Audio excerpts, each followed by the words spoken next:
Good morning, everyone. You are attending session T093.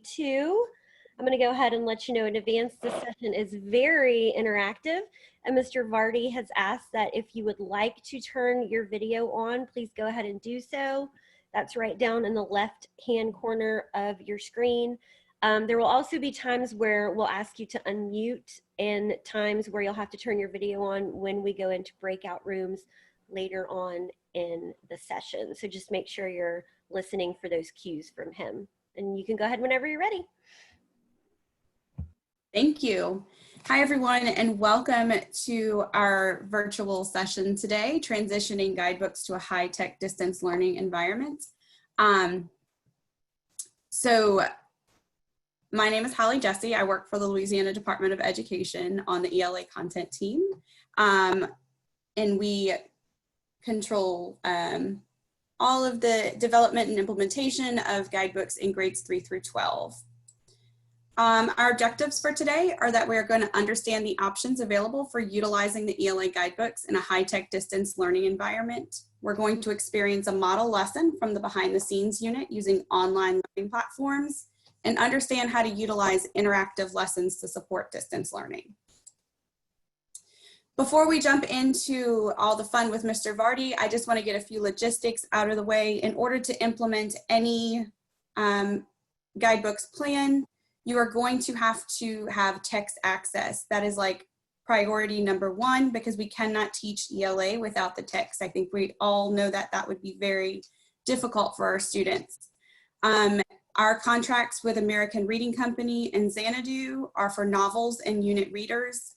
American Reading Company updated their portal to be consistent with our distance learning plan. So I'm going to take a minute to show you very quickly. It gives you some information related to distance learning. All of the texts that are required for independent use and aligned with the distance learning plan are marked and flagged with a little orange house. We also added some independent reading options to grades 3 through 8 that are marked with a little blue reader. So as you were going through the unit, if you wanted to teach the Whipping Boy in 4th grade, you would still purchase the entire set so that you could use that through a high-tech learning environment, through read-alouds, or if you are in a platoon model and in class half the time and out of class half the time, students would still have access to the entire unit. However, they would need copies of at least the Whipping Boy and Knights and Castles in order to make this work in either a high-tech or a low-tech distance learning environment. So those are the books that you would need to secure independent access to for kids. The teaching slides, I'm going to show you a fun and exciting new way that we just launched and are revealing this week for accessing guidebook materials. But you will need the teaching slides to convert into whatever platform that you are using. Student materials handouts, same thing. You're going to need those materials so that you can build out in the high-tech environment with whatever platform you are using those questions and answers for students. Learning logs, if this is a high-tech session, so I'm assuming you would do some kind of shared Google Doc, and then extended learning protocols for embedding that independent read option. All of the most up-to-date guidance, if you have not seen this document yet, we update it pretty frequently, is Louisiana Instructional Materials for ELA Guidebooks Strong Start Guidance. You'll notice that we have just added in, since this is the high-tech session, I think you'll all be interested in this.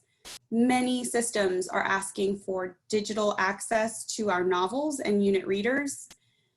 While no singular text option presents itself for digital access, we have made a chart of digital availability if school systems would like to utilize any of these common platforms. We went ahead and marked which texts are available through which platforms. As you can see, there's no place where all of the texts are available in a certain format, but it gives you some guidance for if you want to transition some of those texts. We also included accessibility features for supporting students with diverse needs, and it shows you which platforms have which supports so that students can utilize those things as they navigate through these digital texts.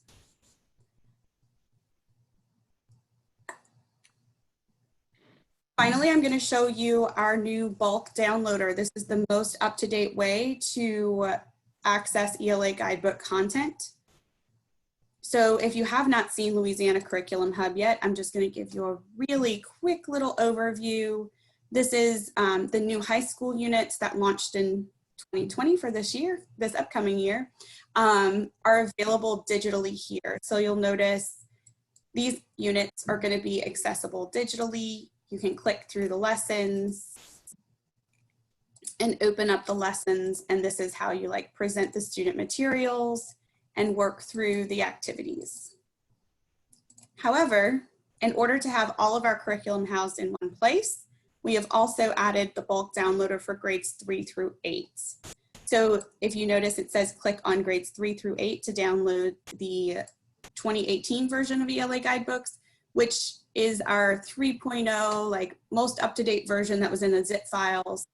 3 through 5 and 6 through 8 rolled out at different time periods, but we're calling those Guidebooks 2018. So if I wanted to teach the 5th grade unit, I would come here and I would see all of these very scary words, such as authorize and allowing access to my Google Drive.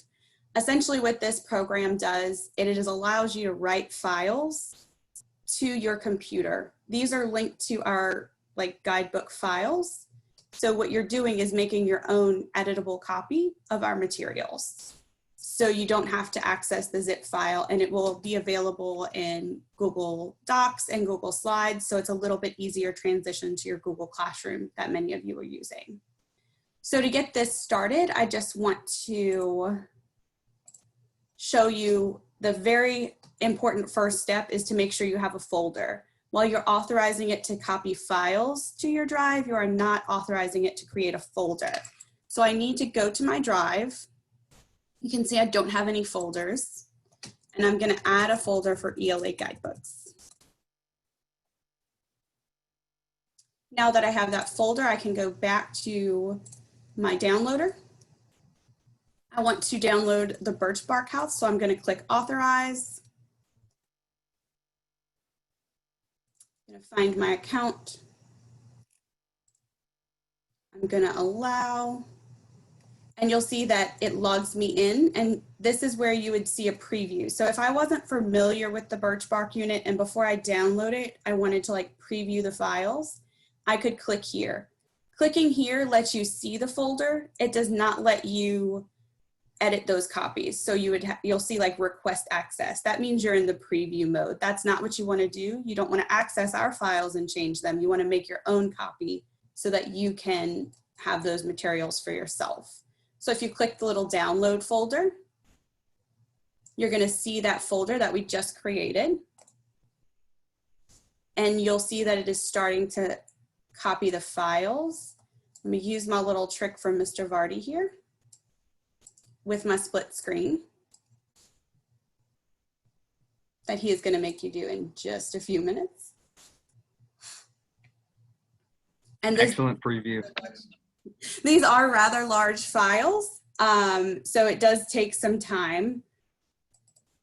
And you might have to refresh your folders, but slowly but surely that entire file is going to be copied to your drive. Just a few logistics about these new files. We have added the unit folder. In the unit folder, we have added the Get Started page.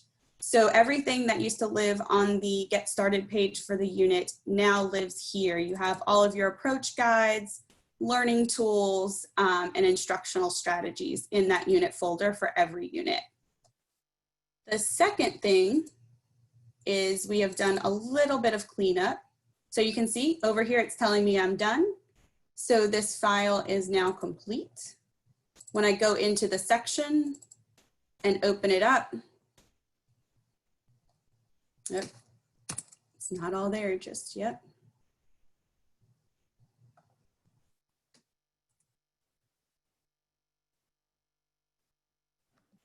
Hey Holly, while you're downloading that, are the ELA guidebook guides that usually are an LDOE where you'd have to download that there, that's in the get started guide? Which ones are you referencing? Like when you go on to the grade level specific and they say, okay, because of Winn-Dixie, and it's the guide that's on Louisiana Believes specifically of how. So I think the only guidebook specific files on Louisiana Believes are the 1.0 units, which are like original versions of these before 2.0. So it's just like the overview, and many of them got changed as they were made into the Learn Zillion version. Okay.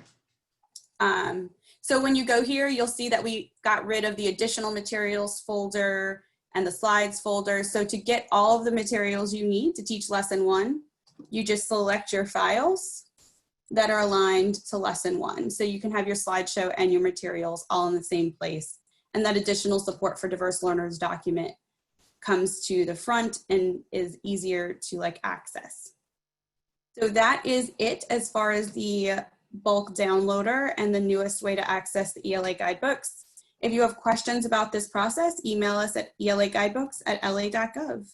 And now I'm going to turn it over to Mr. Vardy and Ms. Beck.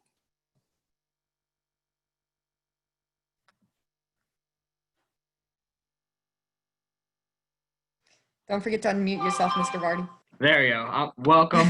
I just unmuted myself. Hey, I'm Mr. Vardy. I teach 7th grade ELA at Glen Oaks Middle School. It is a school in Baton Rouge. We can't see the slideshow yet. I don't know. Did you share? I am. I'm in share screen. You don't see the Oh, slideshow? there we go. Great. Okay. Hi, I'm Angela Beck. I am superintendent of redesigned schools in Louisiana. We have 3 charter schools, 2 K through 5s and 1 middle school. One of our principals, as I noted earlier, is on, which is a special treat, Christina Falk, who's waving. As well as we have a couple of special guests, Miss Kelly DeMarco, who is our district oversight person, and of course, Holly, who's amazing, and we've worked a lot with her, and I want to adopt her. But anyway, she's great if you haven't worked with her. So yeah, welcome. Thank you. Yeah, and also I just want to say this is thank you so much for Holly and telling us all that information. If you need that information, I'm pretty sure her slides are online now. So we went really quickly through it. I highly recommend at some point going back and looking through the slides to make sure you have the websites bookmarked and all that. Here's the title: Transitioning Guidebook to High-Tech Distance Learning. Really, the point of the session is to invite you to imagine what is possible online. It's exciting. I'm personally using Zoom, Nearpod, and Google Classroom as my sort of applications, but you don't have to use these. There are many applications like Zoom, Blue Jeans, and Microsoft Teams, I think. There are many applications usable, so if you're looking for an application, then feel free to use the same ones as me. But if you're feeling confused about, hey, I already have this one, that will work too, because our bottom line here is in purple. It's just student learning. And so, yeah. I love this meme, and I think it's worth slowing down to look at it. It says, teachers trying to keep up with their online classes. When you start teaching online, it definitely feels like this. There's just like a lot of things happening at once. And the funny thing is that once you get good at it, it still feels like this. A lot of things happening at once. You just kind of shift from feeling attacked by it to feeling this sense of like, my best example is like you're the CIA, like everything's happening at once and you got it.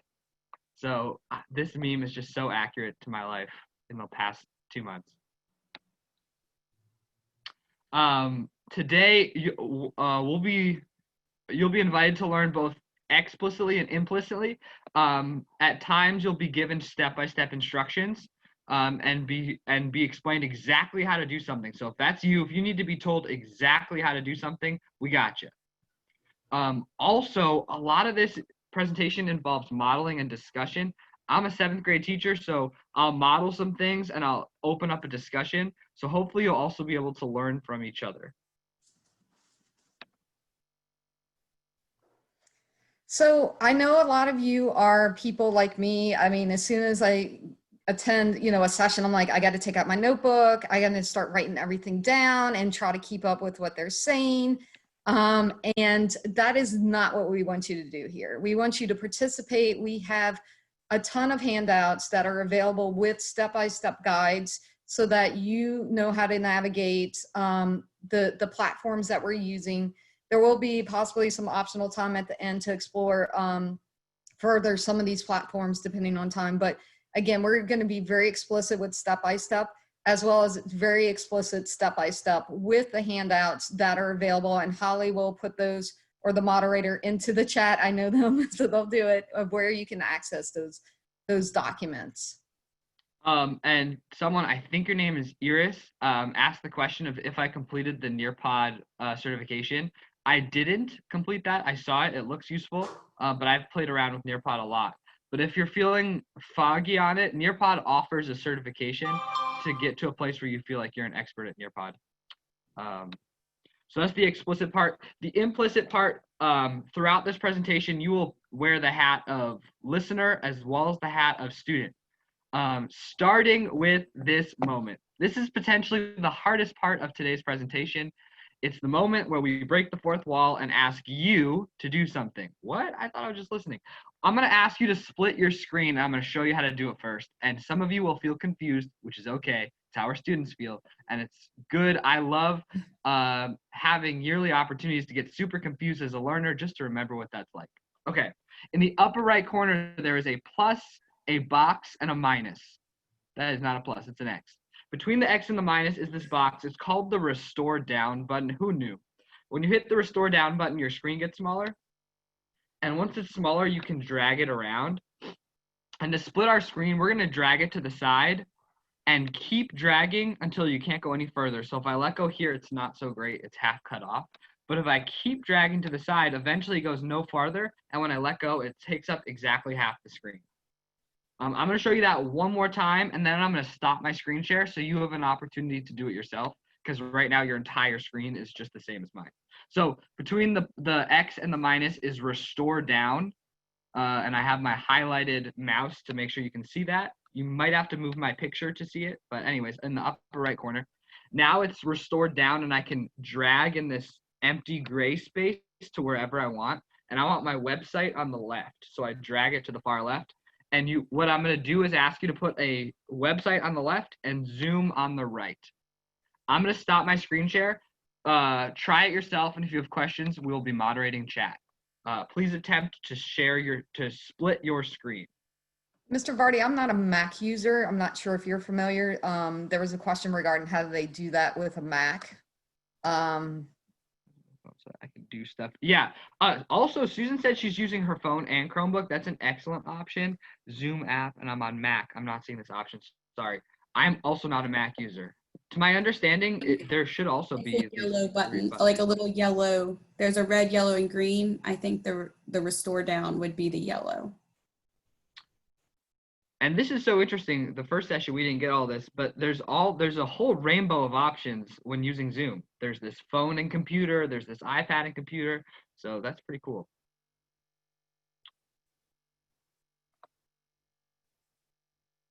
Hopefully you've gotten a chance. Obviously, it's not the end of the world if you don't split your screen, but I am a huge advocate of screen splitting, and I teach all my students to do it so I can stay connected to you while we both stay connected with the content. Because once you have split your, oh, I forgot this step. When you split your screen, can you please put in Zoom a positive message? Did it, gotcha, I'm excited to be here, good morning, some message just so I see you've split your screen. For Mac, I've got the Zoom, got it, smiley face, got it. I love asking students to put a positive message in chat. It really just creates positivity. And I just know you did it because it's just so weird that I talk and you guys are all muted. Using your phone because there's a firewall. Cool. Got it. I'm excited to learn. Thank you, Amy. That's exciting. Got it. I'm using my iPad. I'm going to take that as your positivity. Using my iPad. Got it. Done with the check. Done. Okay. Excellent. If you have any questions, feel free to private chat me and I will do my best to be responsive. There's also 3 of us here, so maybe you can private chat someone else. I'm going to continue on. Our next step is now you have Zoom on the right and a website on the left because you hit Restore Down and you made that happen. On your website, please go to nearpod.com, and the code today is XBYOU.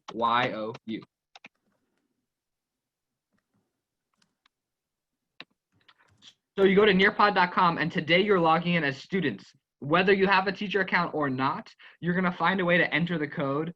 If you don't have an account, it'll be on the right side of the screen. It'll say students, and you can enter the code. If you have an account, it'll be on the left side. But all you're doing is entering this code wherever it says enter code. XBYOU.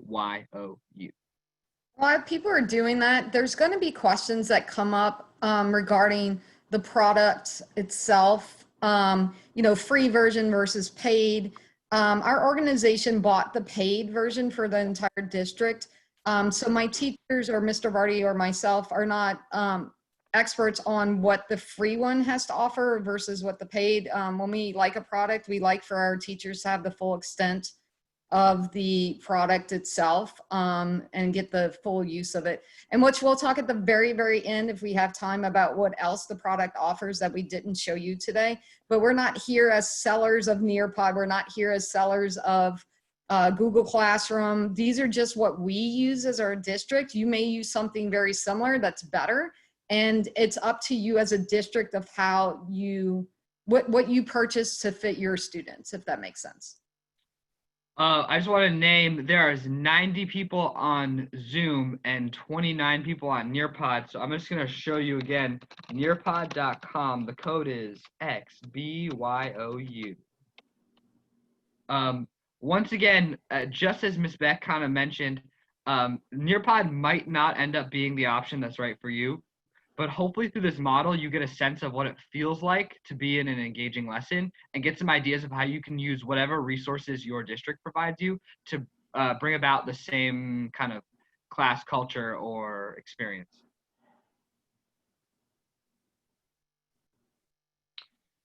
We have 90 people on Zoom and 46 people on Nearpod. I'm going to enter the code one last time. If you have any questions, feel free to ask, private or public. It's okay if it takes you a second to get onto Nearpod, but this presentation will be at its best if you find a way to be both on Zoom and Nearpod. And just to give a little preview of what is to come, all of the slides and activities are mostly going to be shown through Nearpod. So even if you don't want to necessarily answer the questions, if you want to see how the questions come across to students, which I definitely recommend you should be participating because you'll get a lot out of it, but you will not be able to see the slides as we do this because that is why you have screen. Yeah, it's really cool. I'm not going to be doing a share screen the whole time because Nearpod gives you the screens, the presentation. So it frees up all of our computer screens. And Mr. Vardy on the back end, and he will at certain points share to show you what he does see as a teacher, because he's able to monitor, just like you're like, well, how do you know if I'm on? He's able to see exactly how many people are popping on, who's participating. And you'll see as we move through the slides, the like you'll be responding to see exactly your responses and how many times maybe even took you to respond to a question.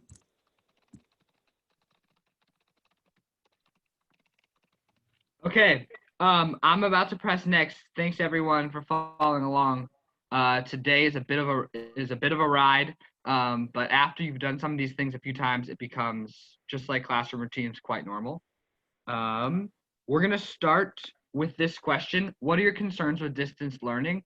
The way this works is you type at the bottom of your screen where it says share thoughts and/or images here, and then it posts to the group so we can all learn from each other about what concerns we have about distance learning.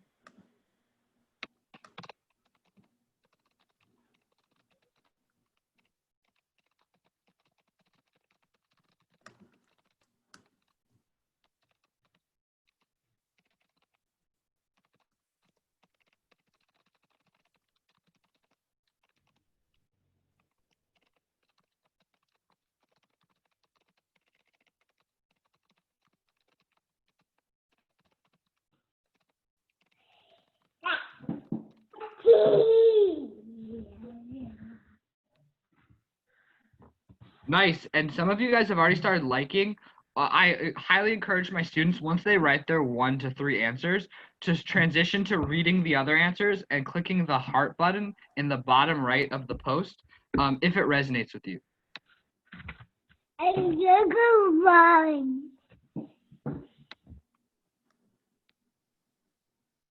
Technology problems, on task, engagement, student computer access, student relationships, accessibility.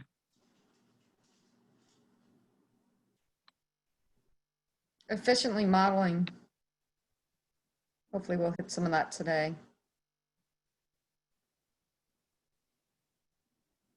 Bunch of lack of accessibility. I think the mindfulness of our English language learners or students that need accommodations. And also, I love using collaboration boards to encourage just the art of writing sentences. So I ask my students to write in complete sentences, and I also like to positively name when students start with capital letters and with periods, when the sentences flow. I'm now going to transition to organizing this by likes. It's a little disorienting at first. Everything is going to shift the order to be the same order as the number of likes. Our top likes are, my concerns are that students don't have adequate support at home, keeping students engaged, digital literacy, holding students accountable. So obviously this session won't help with the accessibility piece, but hopefully we'll be able to address some of the other concerns around engagement, around accountability. So we'll see how much of these concerns we can get through. So throughout the lessons, we're going to do a lot of modeling and discussion. This is very much a hands-on session. It's a lot of you doing the work as basically a student and engaging with the programs and having opportunities to ask questions, as well as exposure to the guidebook lessons. We are active participants in the innovation assessment that the LDOE has optional at this point, and Mr. Vardy is our 7th grade innovations teacher who participates as well, and we're in full swing. It was pilot a year ago, but now it's in full swing. We will provide time for questions and answers throughout so just throw them in the chat. We will do our best to answer as much as we can, and some things you know, we can catch at the end as well. If you have larger questions, we'll stay on for a handful of minutes. And lastly, we will be showing you how to use like the features of Nearpod and some of the ways that we use Google Classroom, but we marry the two platforms to make it work for our students within our organization. So again, not every platform fits all your needs, and sometimes you need to marry those, and we'll talk about that in a little bit, how we utilize both Nearpod and Google Classroom. Sweet. And so we're going to start by talking about components of a functioning brick and mortar classroom, because my goal when imagining an online learning environment is to take what works in a classroom and find ways and applications to make those same features alive in an online classroom. And this same process can be done with any age, with any content. We're just figuring out what is it that makes our classroom work, and then kind of looking for applications or features for that to exist in an online setting. So you do not need complete sentences for this because it's short. Uh-oh, I think I made it too. I have to approve each one. Something cool is that you can turn approval on so that I read through them all before I submit it. This is how I often do with my students. It will be slower than last time though.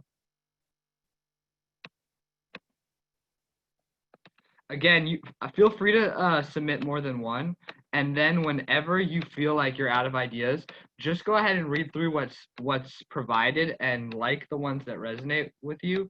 I love this process because I always brain dump, and then suddenly I see all these answers that I thought, oh, that's such a good idea. I didn't think of that. So this is one of the ways that like you could use this as a warm-up activity for your students with the guidebooks, to where all students get to participate. You always have that quiet student who you know is excellent. You know, if they don't participate at all times, it's hard to catch those kids, right? So Nearpod allows us to have these type of features to where we're seeing a response from every single kid. Every single kid is given their voice, and it provides equity within the classroom. And also, if Mr. Vardy sees a response that's way off, but he does the approval. So he can deny it, you know, if someone writes something inappropriate or just is really off, he can go have a conversation with that student as well.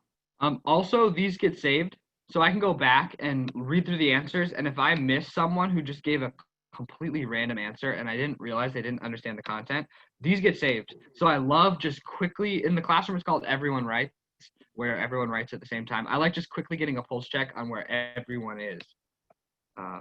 We have some really good answers. I saw encouragement, hands-on activity, instant feedback, procedures, group work, norms, technology, collaboration. Potentially, surprisingly, most of these things are possible online, and hopefully today I can get you excited to find out how you're going to make those happen in your online classroom.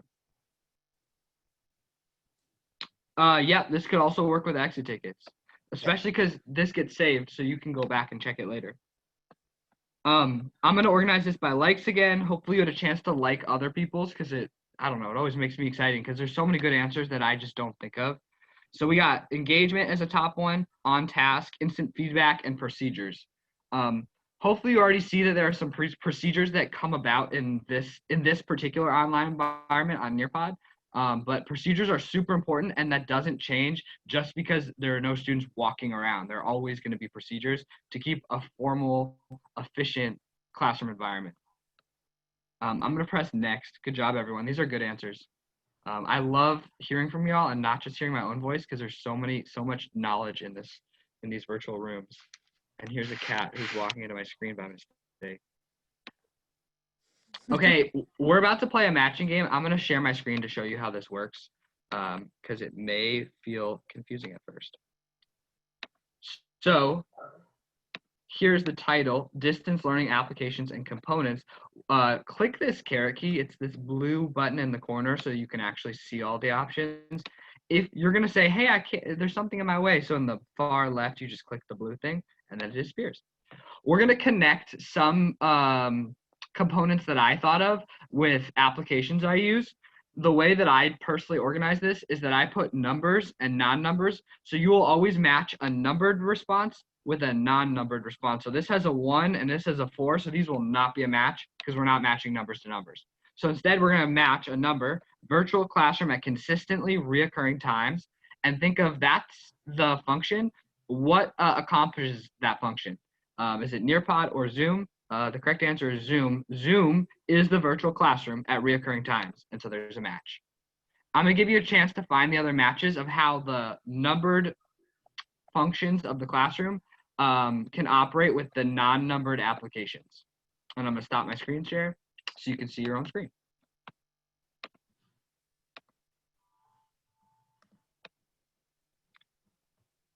Boom. Holly got this quickly. So I'm also able to see everyone's results. Hey, I didn't even start yet, Holly. I know the timer creates some urgency, but also when I start naming when people are finishing, everyone else is like, oh, dang, I better pick up the speed. Which I always name out loud. I appreciate my workers that work slowly and quickly. I work quickly. As you can see, I talk quickly, and then I also make mistakes quickly. So I appreciate those that work slowly too. I see a lot of people getting 4 out of 4. Usually at this point, when there's still like a minute left, I transition to going over the work. And the way we do that is I ask for volunteers to unmute themselves and read what they have. One way you can do that is by raising your hand. So at the bottom of your Zoom application, if you hit more, one of your options is participants. And in the participant option, there should be a button that allows you to raise your hand. So you're in the Zoom application. If you hit more and participants, on the far right, you'll enter a screen that allows you to raise your hand. So I'm asking if you'd like to raise your hand, I'll call on you to read out one of your matches.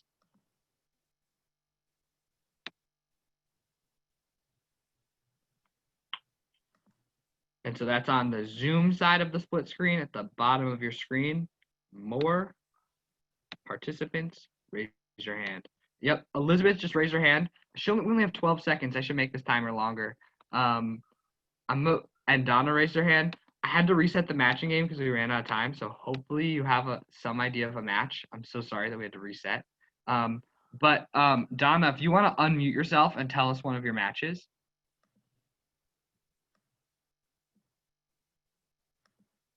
Distribute the worksheets that allow for teacher monitoring and feedback cycles. I use Google Classroom. Perfect. Google Classroom is amazing for that. The instant feedback piece will show you that's Google Classroom. Thanks so much, Donna. Elizabeth, you did have your hand up. Would you like to unmute yourself and give us a different match? Distribute worksheets that allow for teacher monitoring and feedback cycles. Google Classroom. Yep. We just did that one, but I think it's worth saying twice because so many people talked about instant feedback and accountability. Google Classroom is great for that. Does anyone else want to click on more participants? Raise your hand so that I can see that you want to be unmuted. Kristen, sweet. What match you got?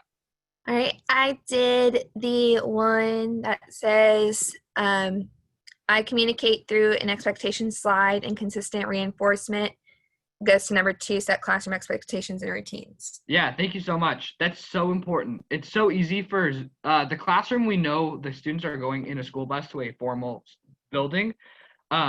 Sometimes in Zoom, they're at home, they might have breakfast, and so they might forget that this is like school with a capital S. So I always re-show them the norm slide. Mr. Vardy, there was a person possibly that didn't get something. I'm not sure if it was the hand raise. So we're going to quickly go back over both. Just under the participants at the bottom of your toolbar, when you click that, it might pop out to the side or in the middle of your screen. If you look at more, when you have the physical participant list without the pictures, you see that there's a thumbs down, a thumbs up, a clap. There's options for you to, yeah, go ahead. And also just not to be confused, reaction has thumbs up and clap, but that's not where you find raise your hand. Raise your hand is specifically when you hit click on participants, then you'll find a button that says raise hand, and then your name ends up on the top of the list of participants, and it's easy for you to unmute yourself. Oh, I don't have that because I'm a co-host, that's why. Yes, because you're a host, you don't see the same option, so it's harder. I thought it was another part, sorry. Y'all did excellent. Thank you so much for raising your hand and sharing some of those matches. We're going to see some of those components come alive in this experiential. So in a moment, there's 2 more slides before we get real. I'm going to put on the hat of 7th grade teacher. It's a very easy hat for me because it's my job normally. And you'll be invited to put on the hat as a student, and you'll have a chance to experience what it might look like to be in a guidebook lesson that is engaging and fully online. These same techniques actually can be used in the classroom. So once you enter the classroom, don't feel like you have to throw some things out, because as long as there are laptops available, we can do all these same things. So what you're going to see throughout this process as you participate as a student, and Mr. Vardy is the teacher, we tried to set up with Nearpod specifically. Again, we're using multiple platforms, but specifically with Nearpod, you will find a warm-up where it's denoted. You will, when we get to the screen, you'll physically see the word warm-up, right? So you know that's where we're starting. Zoom norms, that's something that Mr. Vardy and we strongly suggest that all teachers do daily, just to remind students about that. Something that's a stickler for us is that screens are up so that we can see, how students are participating, because with the screen off, somebody can walk away and then come back and you think they're present the whole time, but they're actually not. Whole class review, that again is where we do whole group. With our organization, we want our students doing a lot of the work. So like 80% of the work is them, about 20% of the work is the teachers, but the teachers are working harder outside the classroom with planning. So all these pieces comes with planning from Mr. Vardy and our, the teachers, to make sure that the kids have an engaging experience. Some of the things that you were mentioning before that you had concerns about, the planning piece and through this platform, we're able to capture some of those elements. Misconceptions, that's something that needs to be also addressed as a teacher. You know ahead of time, okay, my kid might stumble on this, or we might have a misconception. And when we get to that screen, we have the actual standard that's linked to that, just so you know that okay, the kids are struggling a little bit more with this particular standard, and we're going to take some time to review it within the guidebook lesson. And then lastly, having directions for clear expectations when the kids do go in their small groups. We will be utilizing the breakout group session feature today, where you will receive questions to answer while you're in your small group. And this is a great way for people that were mentioning, how do we accommodate for students who do get small group or need to go with their support teacher. That's another feature of push in and pull out that we utilize within our organization for that. So we'll model all those things for you. This slide is a lot of information. It's okay. No, if you take notes, I don't see your notes. I think it's just for you. It emails it to you at the end. It's okay if this didn't all stick into your brain yet, because every single one of these slides you'll see again, and this exact slide you'll see again. So don't stress if it's like, what? That's a lot. It will just slowly kind of marinate in your thoughts and experience. The other thing I want to name is addressing a misconception is always important, but especially online, there's going to be independent work with like a capital I. Like there'll be times like students are working, I'm not next to them. And so I like to think really critically about how to set them up for success. And the misconception piece is so huge for making sure that's possible for them, because they might not have a parent at home who's going to sit down and do the work with them or even monitor them. So we went over the Nearpod portion. We also have embedded a place for Google Classroom. As you notice with the matching game that we did, Google Classroom is where we have students go in and we take the guidebook lessons, chunk it out, and have it to where students can give their like written responses, as well as Mr. Vardy can give live feedback to the students, and it's captured on this document. So if you're not familiar with Google Classroom, we will show you how we embed that in addition with Nearpod and how we switch from the platforms. Lastly, attendance, that's a crucial thing with students when you're doing virtual or blended learning, and we take it at the end. We will take your attendance at the end, and that's where you'll tell us how you're feeling about Nearpod, Google Classroom, or this session in general. So this is the class format I use and you'll see me use. This slide's really for the explicit learners who are looking for step-by-step. If that's not you, if you have a system that works, this might not be something you take from this presentation, but it's available if you want it. This isn't like the only and required way to teach a guidebook lesson. It's just how I'm going to model my online lesson. And with that, we are in lesson 28, reading and understanding a poem. I'm so excited. Hopefully you guys are too. I love ELA. Here's the official starting slide. You have seen that the slides have changed from our fancy adulty LDOE slides to our 7th grade kind of wallpaper blue background. Sometimes students, for I don't know what reason, log on like 20 minutes early and tell me that they're like, text me and say, Mr. Vardy, I'm on. So here for them, if that's you, if you're the early riser, we had 30 of them who came in 20 minutes early to our session. Here's what they see: a friendly picture of SpongeBob, and it says that they're early. And then eventually class starts and we start. Here's our warm-up activity. This is not to the level of rigor I'd give my 7th graders, but obviously you have not attended my class before, so this will be an appropriate warm-up for this group. Reminder, I always tell my students to write in complete sentences. If you send your response early, I probably will give you feedback about proper nouns, capitalization, periods, something just to keep everyone working through the time.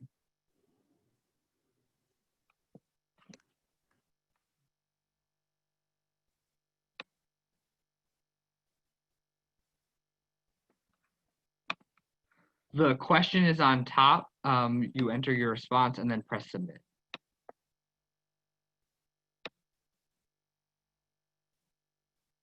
Boom, we got some people, we got some really quick thinkers.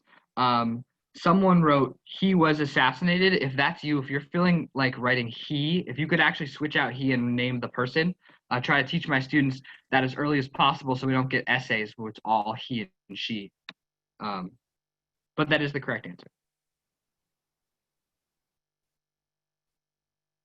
Nice. I see a lot of people using the vocab word. Assassinate was the vocab word from the day before.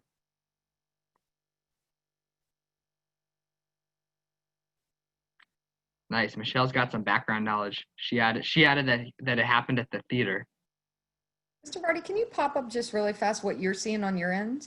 I can. It's gonna stop the warm up. So Oh, I'll wait. okay, I'll wait don't till do like that. the last like 20 seconds. Don't do that.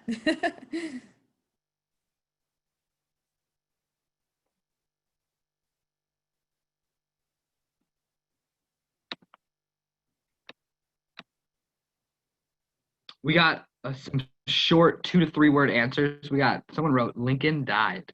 Straight to the point. I wonder if there's a way to actually restate the question a little bit more. This student wrote in chapter 11. That's really good. Someone named Missy's flexing. She knows that he's the 16th president. Okay, now we got 10 seconds. Let me try to show you what I'm actually seeing. That's impressive.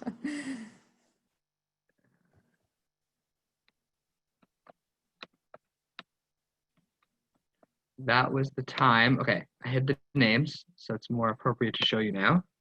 I'm gonna do a share screen just to show you what I saw. So on my end, you can see here, I would see their names, but we have everyone's answers as well.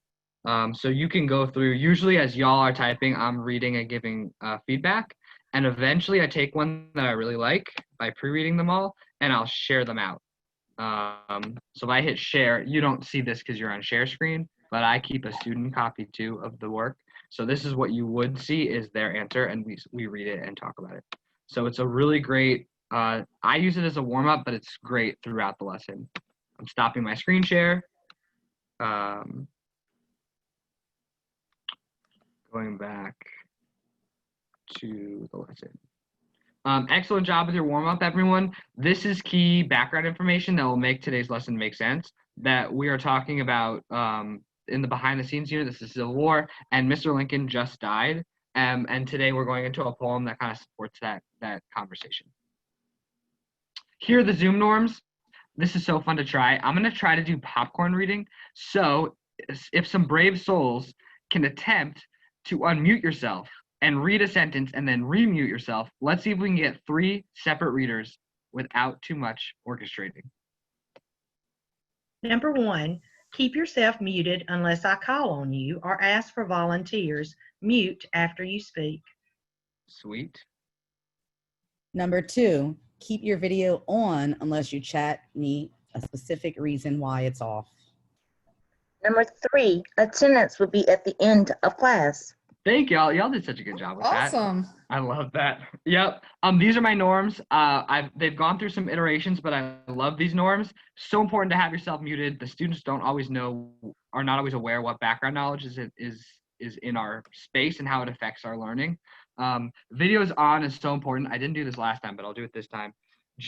I just turned my video off. I don't know if this meant anything to you. For me, it's just, I can't, it's just so negative to connect to someone with just their name. It's a totally different experience. So I tell every student to have their video on. It ensures that I know that they're there doing the work and that I can connect with them when they're having problems. And lastly, attendance will be at the end of class. It's just a reminder for them to stay the whole time. Sometimes they feel like, I finished my work, now I'm locking out, and then they miss attendance. So. Okay, here are the Learn Zillion slides. You should recognize them. We finished reading chapter 11 from behind the scenes, and we did a whole class review. We're not going to do this review. We're going to see what the students' review looked like. We took the quote from yesterday's exit ticket, which was Learn Zillion's exit ticket, and I just asked them to remind us what the quote meant. So it said, "Never before was joy so violently contrasted with sorrow. Explain quote in complete sentence and consider using a conjunction because, but, or so. Does someone want to try raising their hand to volunteer to read student one's response? Again, if you're new to Zoom, it's at the bottom of your screen. You hit more. Participants, raise your hand.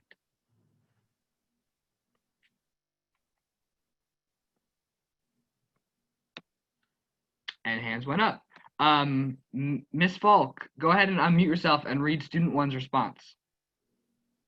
Okay, my eyes are failing me a little, so I'm gonna zoom into my screen. Student one, when the North won the war, there was celebrating, but someone came to tell the North some bad news. The bad news was that Mr. Lincoln was murdered. After everyone heard that, they all were sad and some were crying. Thank you for reading that. That was the response that got the most likes, and so it became our #1 response. This student is absolutely correct. The context for the lesson before is that the North was winning the Civil War while Mr. Lincoln got assassinated. Most students had that. Their content knowledge was on point. As you can see from this student and other students, they're still working on crafting like powerful sentences. And I love using this to help them see the importance of crafting sentences. We often read these sentences out loud and talk about what we might add or tweak to make it a more powerful sentence. I really think the building blocks of an essay, which is something they do multiple times in my class, starts in clear sentences. So that's our whole class review. Today we'll read Captain, Oh Captain by Walt, Oh Captain, My Captain by Walt Whitman. We'll answer some questions and uncover irony. Oops. Here's our whole group misconception. Someone asked, how do you avoid the students that did not answer the lesson and wait for other students to copy? The truth of it is that this is not, I wouldn't use this to ask a super deep question. That's when I would use the writing feature that you just did for the warm-up. For this part, we're reviewing, it's lighthearted, and it's sort of okay for a student. This is kind of, for me, if a student is behind, they can read other student responses to catch up. If a student was absent, I love using one of these so that they can catch up. This is not where I'm going to put the deepest question in the lesson. It's where I'm just going to norm so that everyone knows this basic foundational knowledge before we jump into the rigor of the lesson. And the numbers are random. I just censored their names, but it was organized by likes, which I always do. So this was just the order of which they're posted, their students, the posts were liked. Hope that helped. Here's our misconception. Understanding the word exalting is going to be so important for today's poem, and it's going to link us to the exit ticket and the theme and everything. So get excited. It says, underline the context clue, what is exalting? I'm going to read the poem twice. At the bottom of your screen is the actual 2 lines of the poem. And your job is to underline any words that help you understand exalting. So we're looking for context clues, and I might ask students, hey students, what's context clues? And they might say, words to help us understand the key vocab word. Perfect. So in a moment, I'm gonna read the 2 lines of the poem twice, and you're looking for any context clues that help you understand the word exalting. Here you go. And you naturally have like a marker on your screen now. The ship has weathered every rack. The prize we sought is won.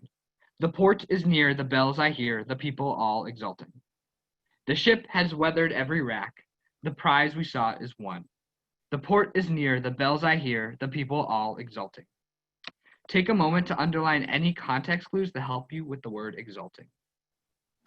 And then press submit.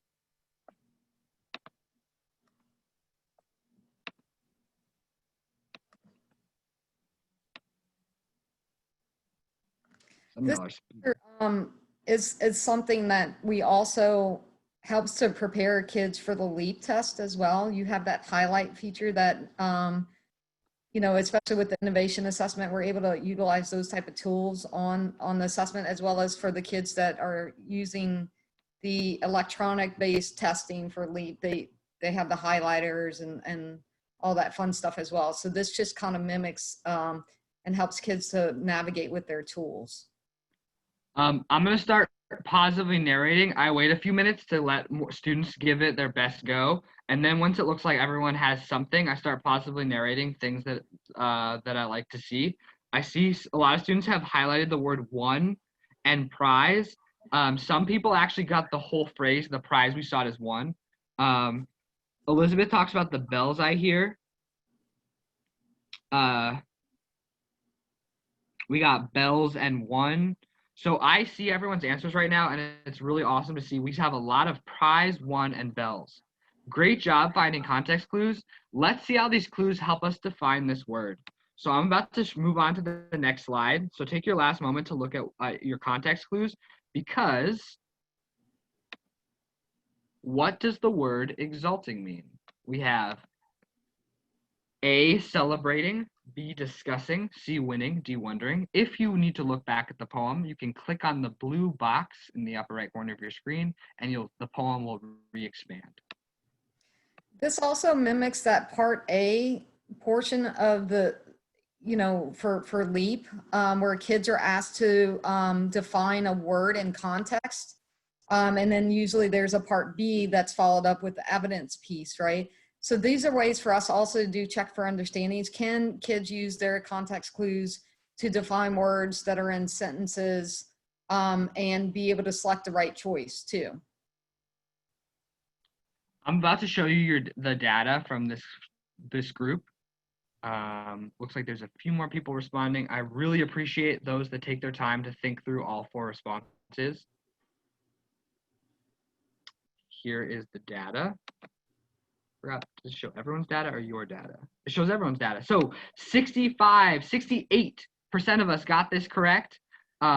We got one person who got a little confused, which is okay, and 30% didn't answer. That is amazing. That is amazing. I don't know about y'all. I will admit vulnerably that I'm an ELA teacher. I was not sure what the word exalting meant. But we found specific context clues that literally gave us clues to the correct answer. So I love doing this with students. They often do great if we do context clues first and then we do this, because they're very successful. And I say, did I help you with that? Did I tell you exalting? No, Mr. Vardy. Okay, well then how did 71% of us get this question correct? Context clues. Excellent job, y'all. And I'm talking to myself. Maybe I should actually let you guys unmute and talk back. It's scary with 83 people. Usually they talk back when it's like 20 or 30, but. Okay, the next step, follow along as I read the poem. As I read, consider what's the poem mostly about. Last time, some people had some concerns with changing the guidebook slides. I want to point out that most of the things that don't look like guidebook, like this is not a guidebook slide, is just exactly me following the directions. So if it says, follow along as I read the poem, the next slide is going to be the poem. So yes, it doesn't look like guidebook, but also yes, it is my attempt at doing guidebook, and at times it changes the slide format. So here's the poem. You have your marker. If you're tech savvy, you also have highlighter and typing, but if that's confusing for you, don't even worry, you got a marker. I'm gonna read through the poem, and I encourage you guys to annotate as you need to. You can star, you can highlight, I usually underline. Look for the most important parts of this stanza to make it make sense to you, because the question that's coming next is, what's this stanza about? So underline anything that helps you figure out what the stanza is about. Oh, and I'm not going to read because I've been doing too much talking. Who would like to raise their hand and volunteer to give us a very dramatic but unsilly reading of the first stanza of "Oh Captain, My Captain"? Should be done in an accent form, I'm thinking this time around, maybe. We have 2 hands, and I hate, even as a teacher, choosing between more than one person. And I am going to, the top person right now is Kristen. Kristen, would you like to unmute yourself and read this poem?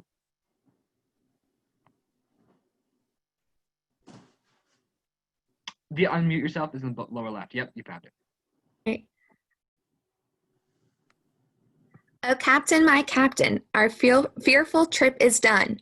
The ship has weathered every wreck. The prize we sought is won. The port is near, the bells I hear, the people all exalting, while follow eyes the steady keel, the vessel grim and daring. But oh heart, heart, heart, oh the bleeding drops of red, where on the deck my captain lies, fallen cold and dead. Thank you, Kristen. That was beautiful. I'm going to give you guys a moment to underline the most important part. Nice. Bradley actually labeled where there was a turn in the poem, like a change in the mood. I see a lot of good highlights.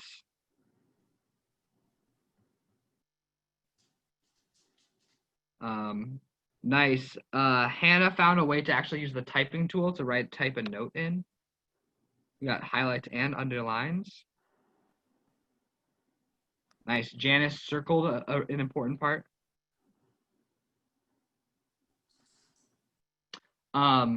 Here, let me show you my screen so you see what I'm doing.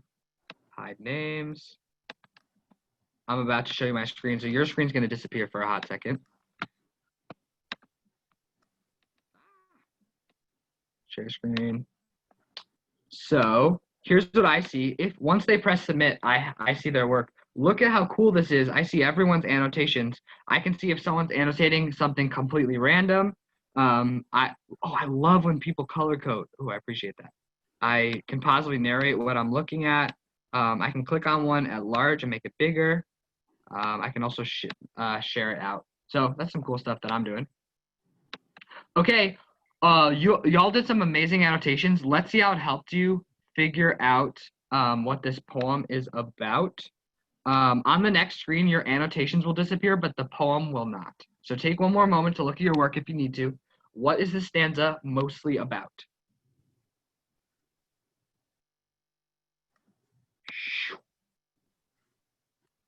Here's your question.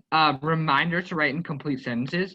If you need to see the poem, it's in the upper right of your screen. You can click on the little mini poem, and again, it expands into a big poem that's readable.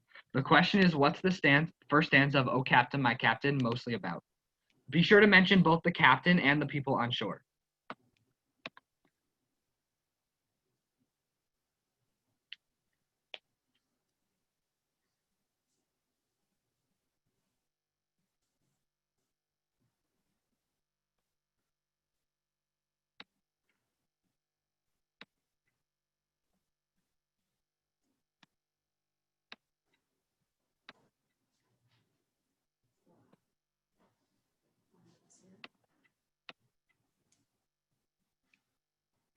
Nice. And Heather used our vocab word exalting in her answer. I appreciate that. That's a strong way to show that you know that word. I think that gets bonus points, huh? Definitively. Brownie points. Yeah. Nice. Misty actually mentions the mood, which is awesome because that's going to be my next question.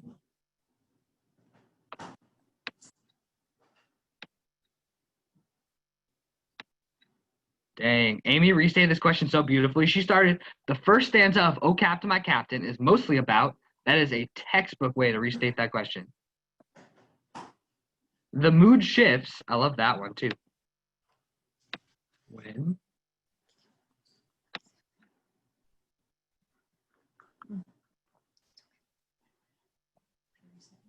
Okay, I see someone who wrote a small answer that's a little vague. What I might do is privately chat this person and say like, hey, I encourage you to write more. What else did you find in here? Try not to call out names when it's not as positive.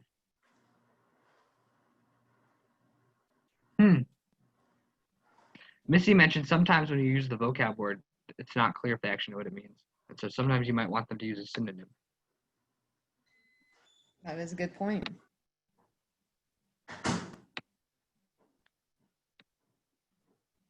I love seeing the rainbow of understanding. Pretty much everyone who's writing is correct, but some of y'all are writing different things, which is just interesting to see what everyone took from the poem. Nice, Brittany.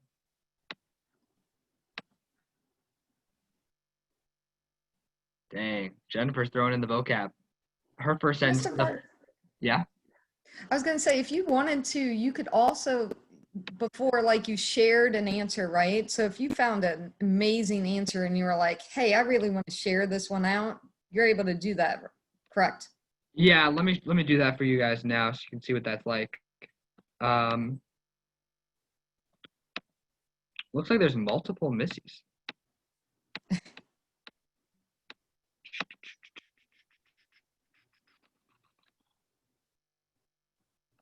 Okay, so here's an answer that shows off kind of where we're going. It's short though. I try to vet in answers and find like the most perfect one sometimes, sometimes not. Does someone want to raise their hand to read this one? So now it should be on everyone's screen.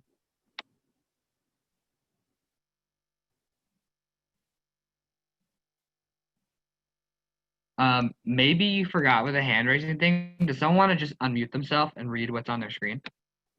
Oh, we have hands. Here, Laura Williams.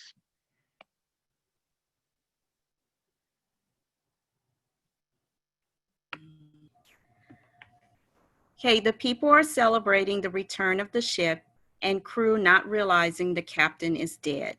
Yep. So if I wanted to highlight that answer, I could share it. We could read it together. There's these two things. There's the people celebrating on shore, and there's this like weird sadness that among the celebration, there's this like captain dead, and we're not all realizing it. So excellent job with that answer, and good job with that reading. So that's why they did. Someone asked about typing speed. I default to 3 minutes because if you give them too much time, they'll kind of dilly-dally. But I'm consistently finding ways to encourage everyone to take their time.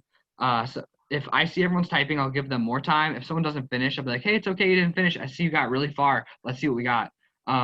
Yes, there's some people who are not fast typers. And also, yes, the more time students have, the more they just feel like they've got time. So I use a timer for urgency, and we practice typing all year. That's a huge thing we practice. Never directly, but there's a lot of typing. And the other thing, the other piece too with the time is, I mean, reality is that kids at the end of the year, they have a time test, and being able to respond to something within a certain time frame and pace themselves, that's something we're able to work on through this program as well. So if a kid didn't get their whole answer through, that gives the opportunity, Mr. Vardy, to say, okay, let's talk about strategies of how you process your thoughts, right? And to next sentences as well. Jade also mentions using this in person. I totally agree. I did all of this you see I've done in person and online. Here's the next question. We're going to skip it for time purposes. We're going to have a discussion about the mood on shore being different from the mood on the ship. If this was a real lesson, I would not have skipped it because it's a model lesson with adults and there's a lot to go through. We're going to move through. Just imagine in your brain with a smile that we had a good conversation. We're about to break off into groups and do some work in groups. So this is a great point to, if you're talking to a child, if you're grabbing a cup of coffee, to just put your whole attention on the screen because I'm going to give you directions and then you will disappear from me for about 4 minutes. So let me share my screen and show you what we're doing. This is the most important part of my class with students. They get on Google Classroom and they do the work. I am not linked up to your Google Classroom account, so it's a little different for y'all. This is the work they would be doing.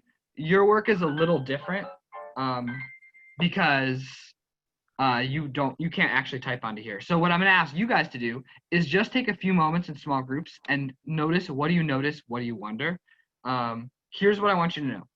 If you scroll down through this abyss of white space, you will find this document. This is what the state provides for lesson 28 behind the scenes. So this is lesson 28 for the state. And if you scroll back up, this was Mr. Vardy's lesson 28. This was the work that I provided. So in your small groups, you will compare and contrast at my work to what the state provided, as well as just pay attention. What do you notice? What do you wonder? What sets students up for success? So you won't be able to type, but you'll be able to kind of go through this at your leisure. Small group time is so important because it is just extremely important to let the students own the work. There's a time and place for just matching and enjoying that, and a time and place for saying, okay, now you matched, now you know some stuff, your turn.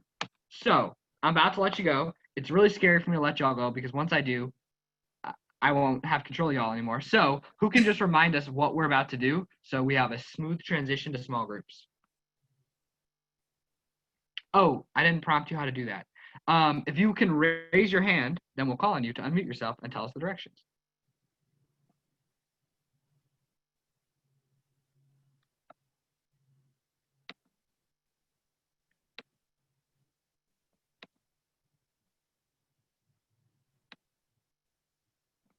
Oh, when we're in share screen, that's why in share screen it's harder to find the raise your hand.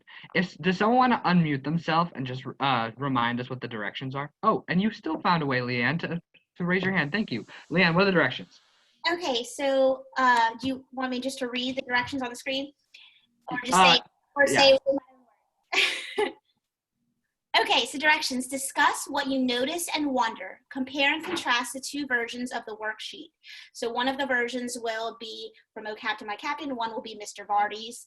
And we're going to discuss in our small group who wrote what and how does this set students up for success. Yep, and Leanne noticed I put the directions on the screen. I'm not tricking y'all when I ask for someone to repeat the directions. I'm not like trying to catch you talking to your neighbor. I just want to make sure you know it. So I did put the directions up. It didn't matter if you read it or not read it. I'm going to stop my share screen so that you have a chance to do the work yourself. It's on Nearpod. Where is? Oh, I'm not a host right now. Kit is. I'll do them for you, Mr. Vardy. Excellent. Groups of 4, 5, 6, or 7, however you're feeling. We're gonna be gone for about 4 minutes, so the time is 10:11, and you'll be back by 10:15. Yeah. The way this works, if you haven't done this before, you're gonna get a pop-up in the center of your screen, and you'll hit join. If you miss the bus, you can go to the bottom of your screen and click on breakout rooms, and the invitation should reappear. This is a funny moment because you can see who's not at their computer because some of you guys will just like stay in the main group and not notice this pop up.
Welcome back. Looks like we have about 15 seconds till we all make it.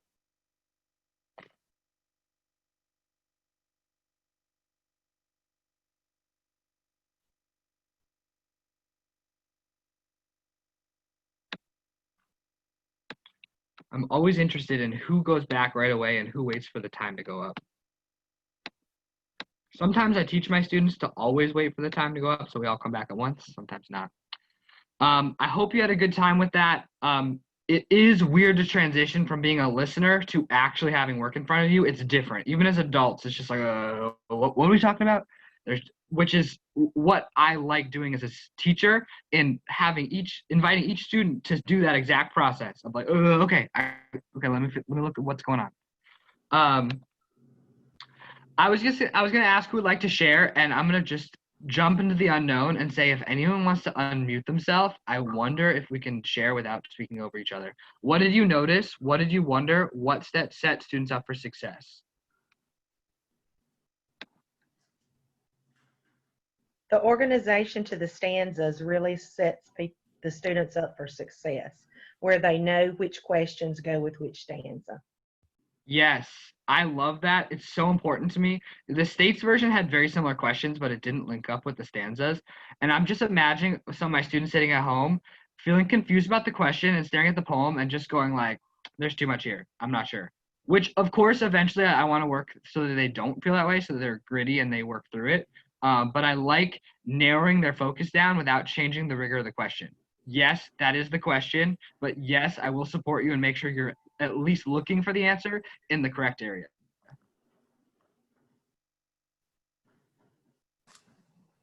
Yeah, and I think that's also important, Mr. because you aren't able to be in every breakout room at the same time. So it's providing that scaffold for kids to be able to work independently without the support of a teacher. Yes, for sure. That is the scariest part of all this, is that independent work time is capital I, independent. There's probably maybe not an adult standing next to you. And so that is scary to release that to students. And so I provide as many support structures as I can think of that doesn't impact the rigor. There's some security questions about Zoom. We'll answer those at the end. You know, I don't mind talking, you know, from a district, why we use and how and what we do to keep things secure. So we'll talk about that at the end. Yeah, and there's also more than one program. Blue Jeans is an app. There's a lot of programs that one can use to hit this function. I'm going to press next and keep on moving for time's sake. On your screen now, you see Kate's worksheet. All my students have their own Google Classroom account, and they do the work independently, and they get their own little copy. So this is Kate's copy. A lot of you guys talked about instant feedback. I'm going to share my screen to show you why this is so cool. Maybe you've heard of Google Classroom, but you didn't know it did all this. As Kate is typing, I see her typing, and I can respond in the moment. I can call her out because we're on split screen. Hey, Kate, wait for a second. Check your document. I'm going to type to you. Or, of course, I can check this tonight, and I can give her feedback. Great evidence, Kate. I love how you ... Mr. Vardy. So I can go through this document and give instant in-the-moment feedback, or give feedback for her to check the next day. And it's so powerful that I'm not just telling her to work and I'm looking at her face or her name, but that I am seeing her work and each student's work at the same time. And so when I do this, I have a trillion tabs open because I have each student one at a time, and I just shuffle through. Okay, Kate, okay, Mr. Wright, okay, Miss Beck. And I'm just checking everyone's document and making sure we're all on the same page. So I'm not releasing and just seeing what happens. I'm releasing and saying, I love your evidence, and then saying, check this one again. And that's a feature of Google Classroom that's invaluable to me and super important to find some application that hits that feature. With that, okay, so then we're continuing the guidebook lesson. These are the guidebook slides. It says, where do you find an example of irony? What phrases contribute to irony? And then here's the guidebook exit ticket. Oh yeah, Julia says that there's the comment button. For whatever reason, my students don't resonate with the comment button. They somehow skip. It's like on the far right. They don't see it, but the comment button is excellent. Yeah, and reminder to use CER. For my worksheets, I have CER as the exit ticket and sometimes in the middle, so I don't slow them down too much. It doesn't have to be CER, but I love all that. I love when they use evidence. Here's the exit ticket. it asks how the author uses language to emphasize the irony of the timing of President Lincoln's death. So that's what Lauren Zillian provides. Here's what I provide, and it will take us a second to see what's going on because there's a lot of words on this screen. It's one of my weaknesses. I usually put too many words on the screen. But in yellow, it says Wednesday's exit ticket, and there's an underline there, and it's color-coded, so that was the Wednesday's part. My exit ticket was not the same as the state's exit ticket. I said, how is the mood of the people on shore different from those on the ship? Then you will notice in green for Thursday, I do have their question. This question is identical. It's on the screen. Students do it, and they just do it on Thursday. So instead of doing it in this lesson, they do it in tomorrow's lesson. We're going to have a small discussion on that, and to make that possible, we're going to read the white print at the top of the slide to start the discussion off. Miss Beck, you want to read the white print? Mr. Vardy chose to move the irony question to the next day. Do you agree with that choice? Why or why not? Please type into chat, do you agree or disagree with moving the irony question to the next day? We're on Zoom chat. Type your answer and be as articulate as you want to be. Yesterday, I heard some really interesting responses and it created a nice discussion.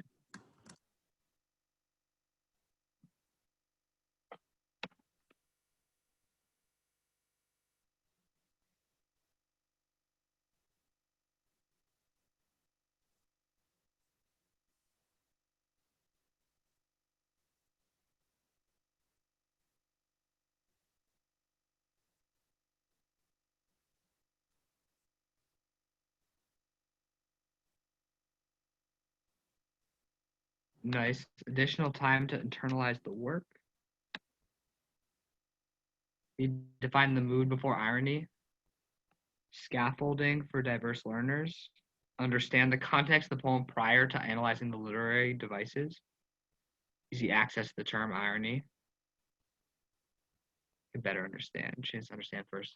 Yeah, Holly mentioned yesterday that this kind of goes along with the reader circle too. The reader circle kind of breaks down layers of meaning and shows us that if we first find some of the patterns in the text, it kind of unlocks these bigger ideas. So as you're all mentioning, it kind of scaffolds student understanding. I don't know how deeply we had time to talk about the poem, but the irony of the poem is the mood, that the fact that everyone's cheering even though the captain died, it's extremely ironic. And so before going into this meaty concept of irony, I need to make sure students actually understand what happened in the poem so that they have access to this complicated conversation around irony. Yeah, also, because this is online, in person, I might be able to just make sure they got the mood and move on. But this is online. It's a little harder to pivot online. They work independently, and then we just come back together and say, good job. So because of the fact that I'm not able to do multiple independent work sessions, I like to just end with an exit ticket, check their work, give feedback, and then start the next day fresh. It also helps if they're working independently and don't show up to my Zoom. I can see what they understood about the poem and give them feedback before they have to try to attack irony on their own. I do want to insert this disclaimer. Our teachers do internalization planning, so we review this. So the shift that Mr. Vardy made is reviewed, approved in the best interest of students and tailored to his folks, right? Like we know what our students need in the classroom, right? I understand your district may have specific rules and you need to work within your district confines with your coaches, with your principal.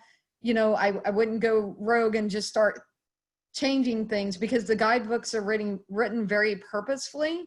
And it's not like we're not addressing it, it's just addressed on a different day. But for this purpose, this was approved.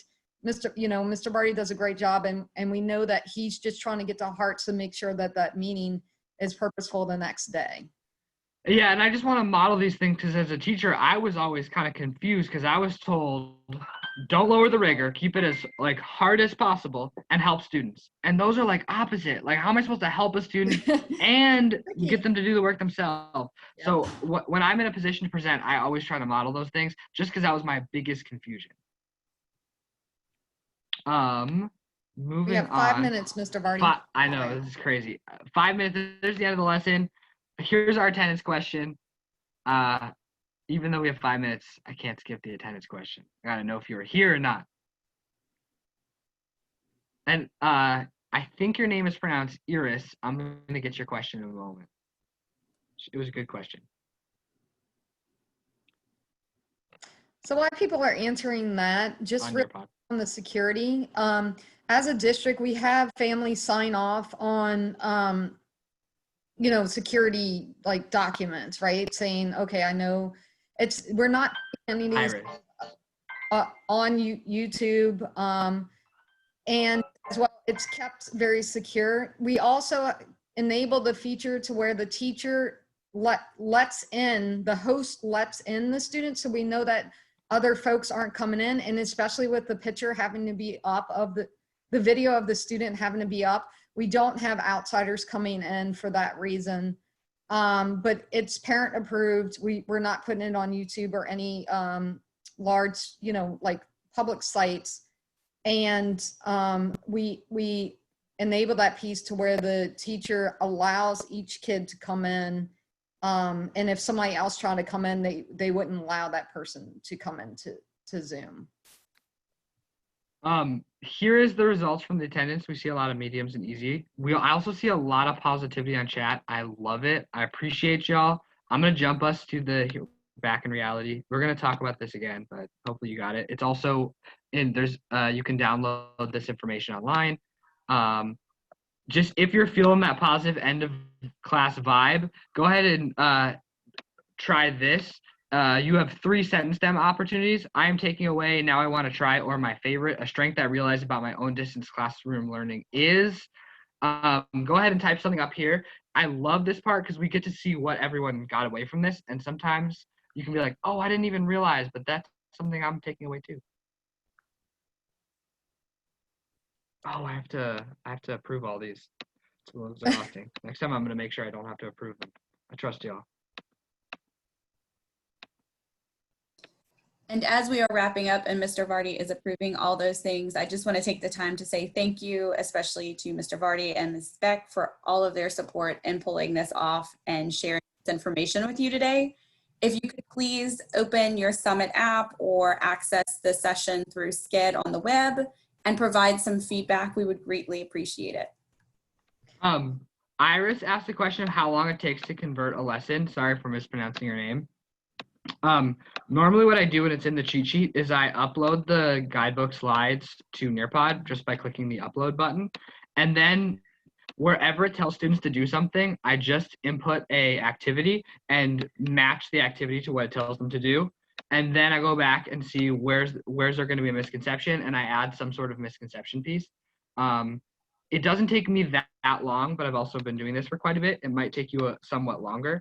But for me, it's a good process to internalize the lesson because Guidebook is scripted. And so I need to find some fresh, authentic, real way to go through the material without feeling like, yeah, I'll get there. It tells me what to do.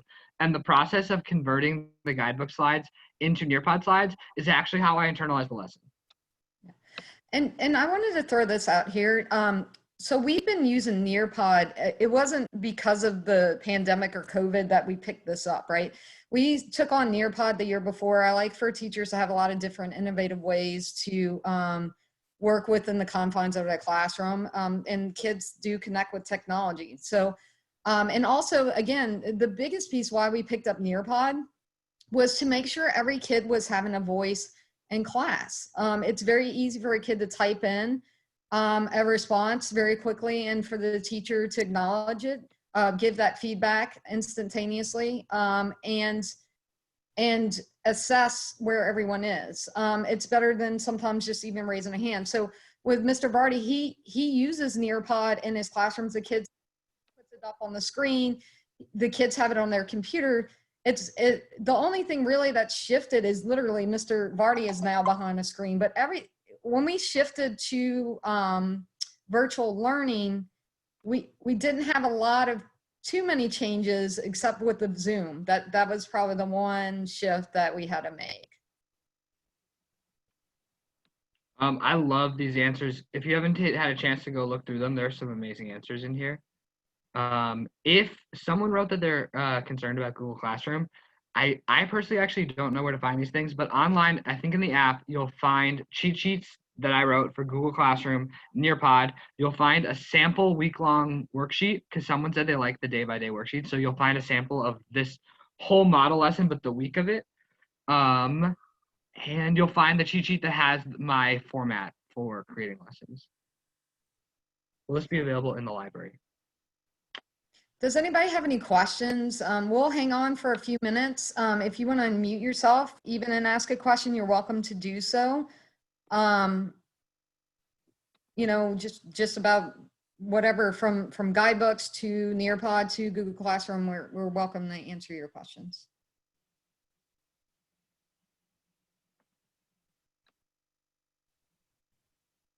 I'd like to ask a question about, I know that some people are floating around the idea of us perhaps not going back to school, traditional school, brick and mortar school. So I want to know if we do start back and then, you know, for some reason or another, we'll probably have to be thrust into this digital learning, distance learning.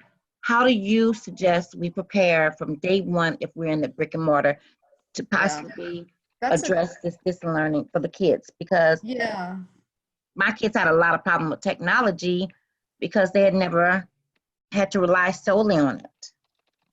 Yeah, that's a great question. Obviously, every district I think right now is struggling with what is the decision, right? I'll throw this out here. You know, with our district, we needed a plan, right? So we made a decision. Right now, what it looks like, unless something dramatically changes, right? I mean, every day with all kids, we know is doable. Okay, what is unknown is it doable to do kids in school while running virtual simultaneously?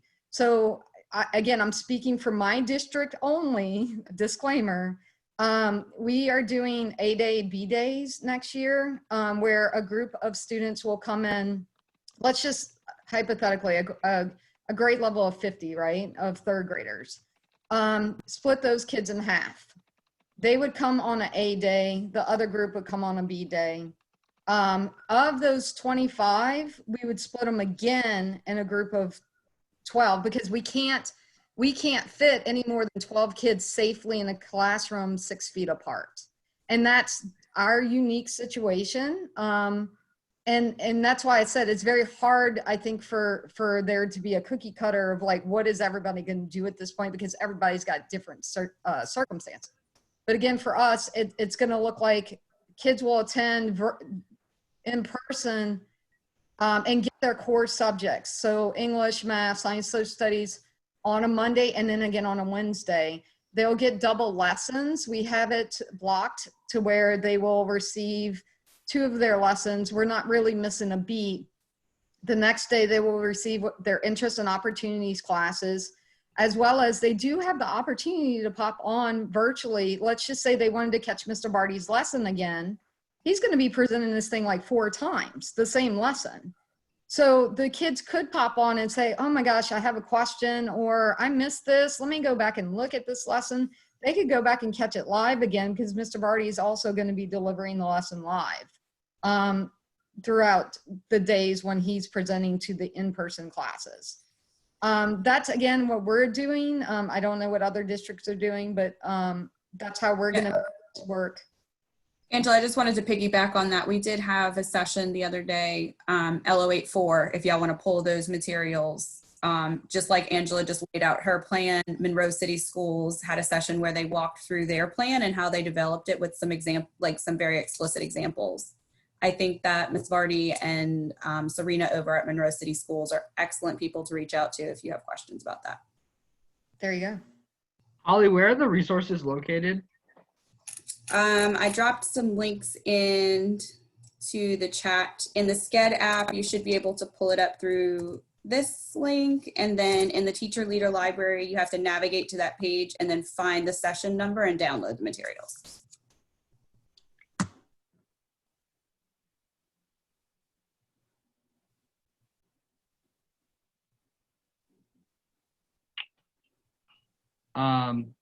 Thank y'all. This has been an amazing session. We still have a little bit of time if you want to unmute yourself to ask a question, you can. And let me set a time limit on this. At 10:40, if it is silent, I will probably end the session.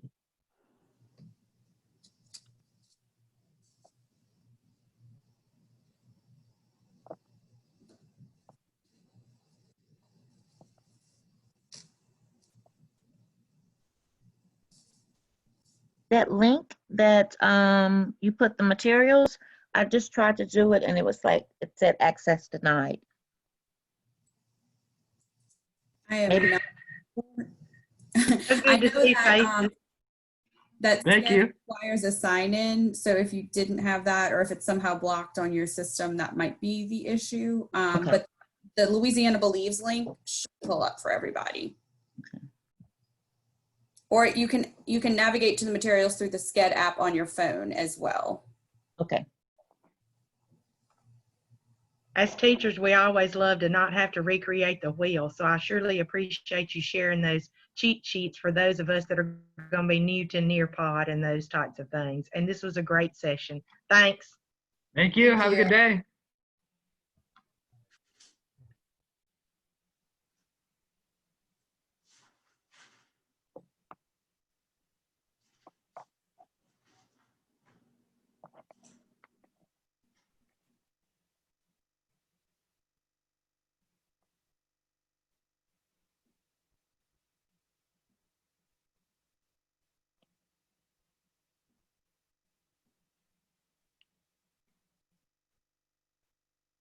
We're shrinking, Mr. Vardy.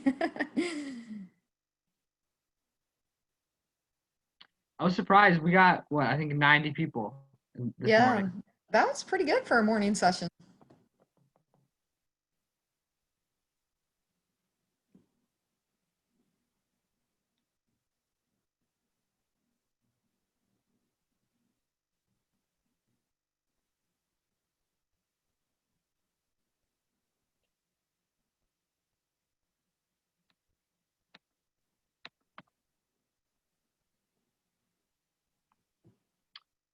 Okay.